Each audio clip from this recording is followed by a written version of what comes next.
Good morning, everybody. Welcome back to the mini series on the evolution of love. Today, I'd like to take some observations about where we can possibly observe how love is changing in the world. And it might be a little bit philosophical at first, but this week, the fourth week of the Love Lives Here, is about reconnecting to the sacred or the love of everything, of all creature, of all people.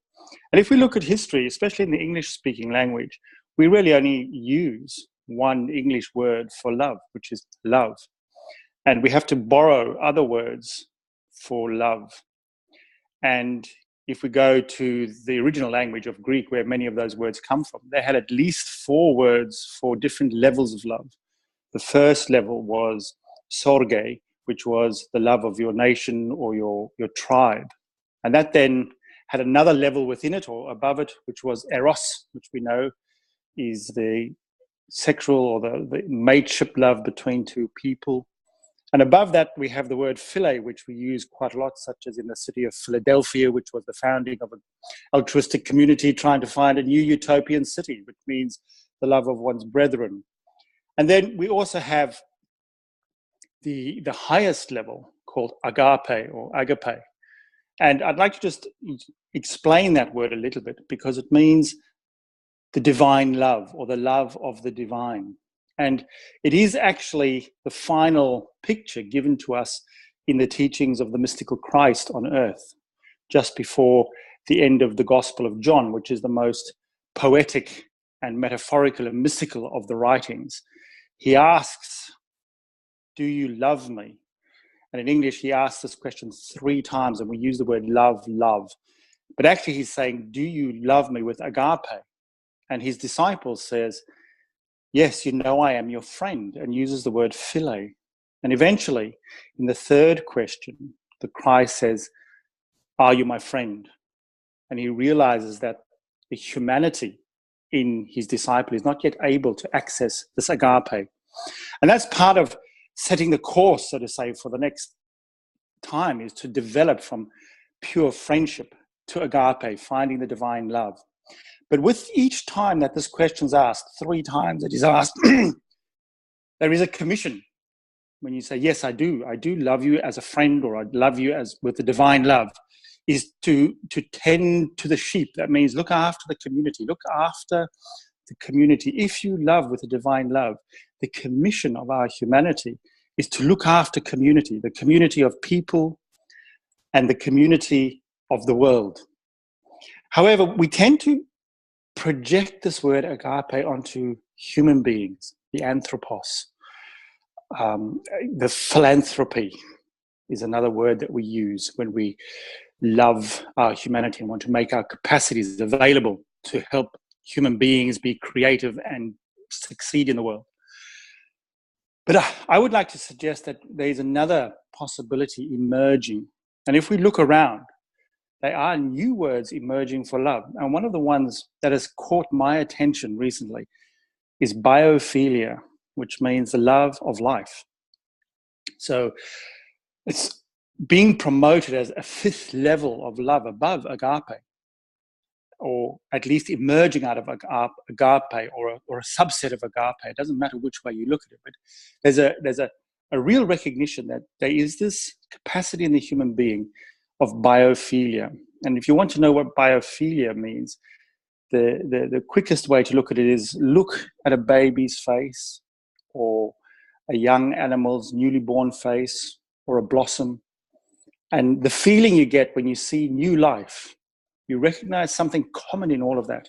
The beauty, the wonder, the raw creativity of the cosmic energies and forces that are coming into emergence in this world yet again. But in a universal form, we recognize common traits between all these things, and we love it because it is alive in this world and bringing its essence into expression.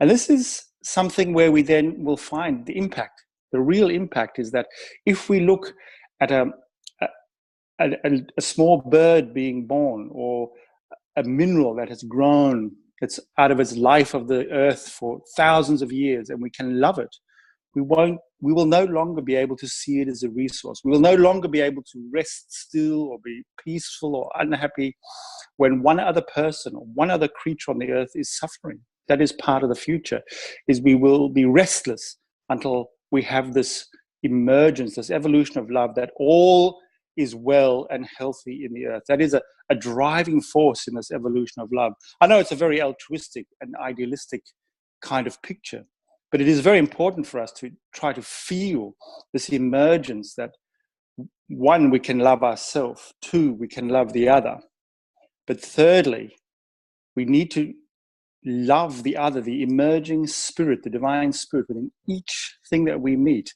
standing in front of the other and acknowledging the sacred, but not only acknowledging the sacred, but feeling it, feeling the biophilia, the love of the life of the other. This is not just a vital life force. This is the destiny of each thing, the healing destiny of a crystal, the transformative power of a butterfly, the creativity that each human being can bring. Now, when we look at that, I'd like to just spend a few more minutes looking at the phenomenon in the world where we see this emerging and where we see it actually being restrained or retarded in a certain sense. So we can look at when the love of community, which is something that is raising its head, is not healthy.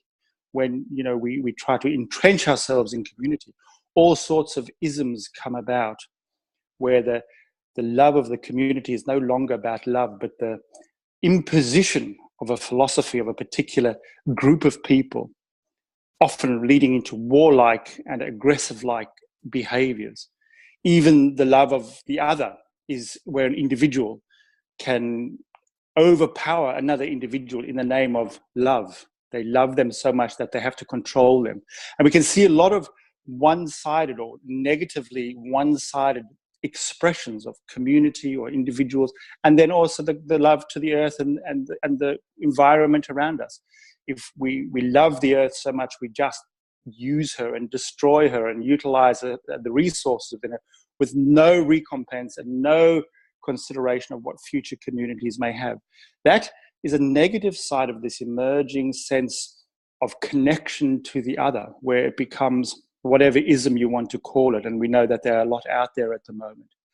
On the other hand, we see emerging signs of development with this, which is the beyond gender, that beyond binary relationships, where people are saying, I no longer want to be defined or seen because of my gender.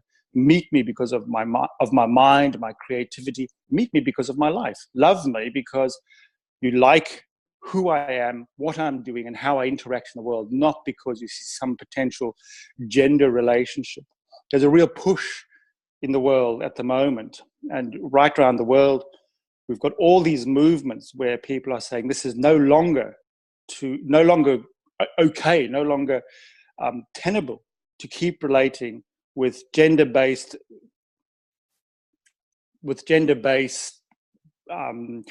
wants and needs. We need to push it beyond that. Meet me in a non-binary fashion. And in the same way, then we can see new communities emerging. This Love Lives Here is also a community that's based on non-nationalistic or non-ism type community. So there are many initiatives around the world where this is happening.